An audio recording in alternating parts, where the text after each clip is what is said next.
Hi there, this is Drew Moore, LEAD 6143, conducting internal and external assessments for Ohio State University sports performance, and the subject here is a balanced scorecard. So the very first thing to establish is the mission statement, which is the current mission statement of the organization, which is to facilitate maximum athletic performance for all student athletes while promoting injury prevention. So the why of this whole scorecard is basically over 50% of Fortune 500 companies utilize a balanced scorecard. So when you put the numbers together, this came out in the mid 2000s, and it's actually grown over the last 10 to 12 years as far as that number. So it's a good choice to look at the internal and external aspects of the organization. A little bit of background. So it's Ohio State University sports performance is an element of OSU sports medicine. It's located in the Wexner Medical Center in Central Ohio. It subcontracts 17 high schools, 2 colleges, as you can see the names there. And then basically the services provided are centered around strength and conditioning and athletic training. So functional movements, functional movement education, weight training, speed training, and then of course the staple of everything is the ACL prevention program. So additional services, there's medical doctors provided, physical therapists, and then athletic trainers are going to be at each school under contract. The structure, there's 75 total employees, 2 sports performance directors, 15 PTs, 23 ATs, and 34 strength and conditioning coaches. And then each high school will receive 2 strength coaches, 1 physical therapist, and 1 medical doctor, which will kind of all tie together to complete what we know as sports performance within sports medicine. So here's the actual look at the scorecard. The first question is, what do we excel at? So this is the internal business perspective, and you can see from Epstein and Wisner, the goal here with this particular piece of the scorecard is to identify key performance factors, which is going to link department work to strategy. So you're going to kind of put your goals together to which is your strategy, and then figure out how you're going to measure these. So the first one, functional movement education. You're going to measure this with the amount of injuries for the student athletes at each high school. That's going to give you a clear indicator whether you're doing well in that aspect or not. Sufficient amount of strength and conditioning coaches, PTs, and ATs. Okay, so how are we going to measure that? The coach trainer specialist to athlete ratio. So what's the coach to athlete ratio? If it's 1 to 60, that's not a real positive number. So we're going to have to add a strength coach, make it 1 to 30, 1 to 15. That's going to accelerate this perspective internally. Competitive payroll for strength and conditioning, physical therapists, and athletic trainers. So I'm going to kind of bump this a little bit so we can see here. So the turnover for the S&C coaches, the ATs and the PTs, if we're losing people, it's probably because we're not competitive with salaries. You want to be able to use people's, as far as those position skills, in order to keep them, and the competitive salaries are going to give you more experience when you hire, those type of things. The ACL prevention program, like I said, it's the staple of everything as far as sports performance goes. And how do we measure that? The number of individual referrals for the ACL prevention program after being implemented at each of the contracted schools. Okay.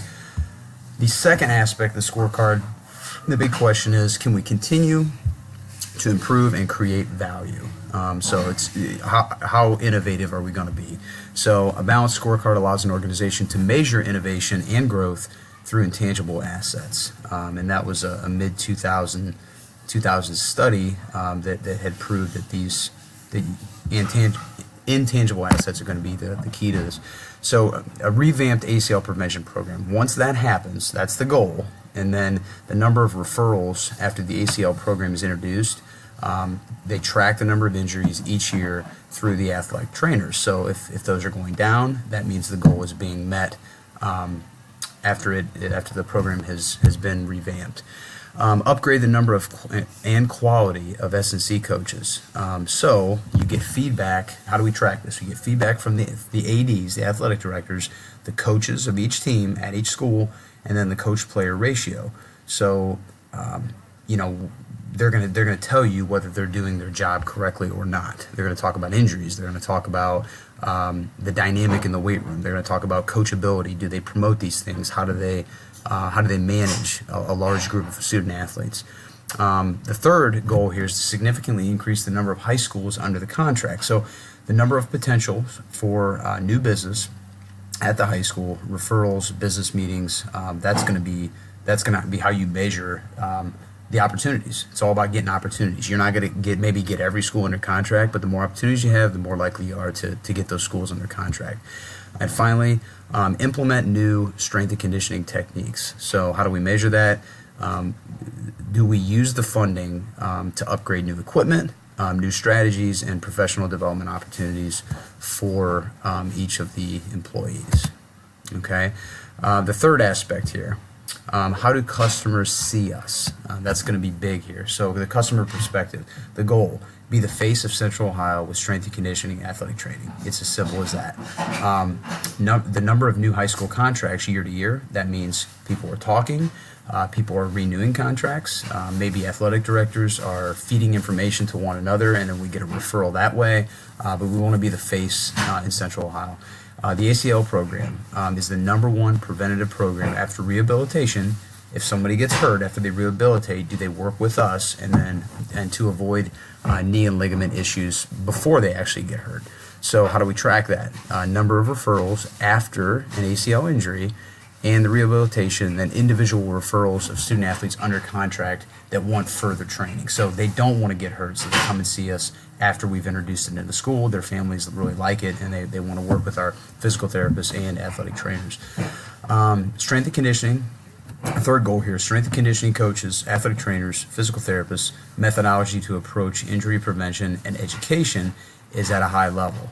So how do we measure that? So the athletic director, the coaches for each team at the high school, and then the student athlete will be given surveys in order to let us know as far as how we're doing with injury prevention, education, those type of things to keep our kids healthy.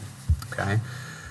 The final aspect, how do we look to our shareholders? So this is the financial perspective, and obviously sports performance would not be around, it would not be a piece of sports medicine if we couldn't make a profit. So the goal here, OSU Sports Performance is in contract with every Central Ohio school over an enrollment of 1,000. So the larger schools in Central Ohio, we want our services to be provided there.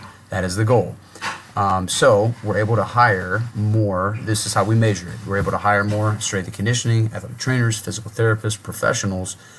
We provide new equipment and include professional development. Medical doctor referrals. Okay, this is goal number 2. So the MDs are called upon to work with all injuries of the student athletes in contracted schools. So the goal is to not have them go outside of our program to work with our medical doctors if they get hurt.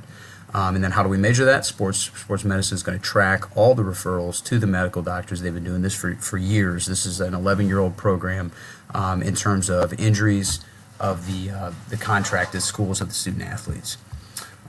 Finally, strength and conditioning. All of our professionals are at a high level of experience, skill level, and education when they're hired.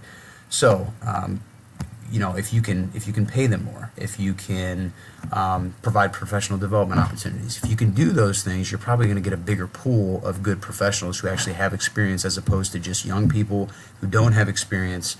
Not to say that's a bad thing to hire young people.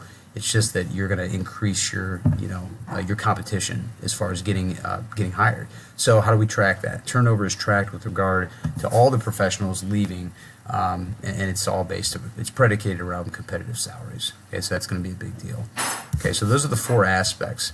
Now, if we can accomplish those goals, and I think this feeds into this, so the future mission statement for the organization is to facilitate maximum learning in all student athletes in the fields of injury prevention and athletic performance. Okay, so every single student athlete that we see, we want to educate on how to basically not get hurt, to always be on the athletic field so you can perform at a high level, and then simply making them a better athlete, bigger, stronger, faster, leaner, and that's going to go into injury prevention as well. Okay, so that's, and then here's our references. Okay, one of them, which includes the Ohio State University, okay, for sports performance, and then basically just some aspects, opinions of different studies, people who've utilized a balanced scorecard from a business perspective. I appreciate you taking the time, and thank you very much.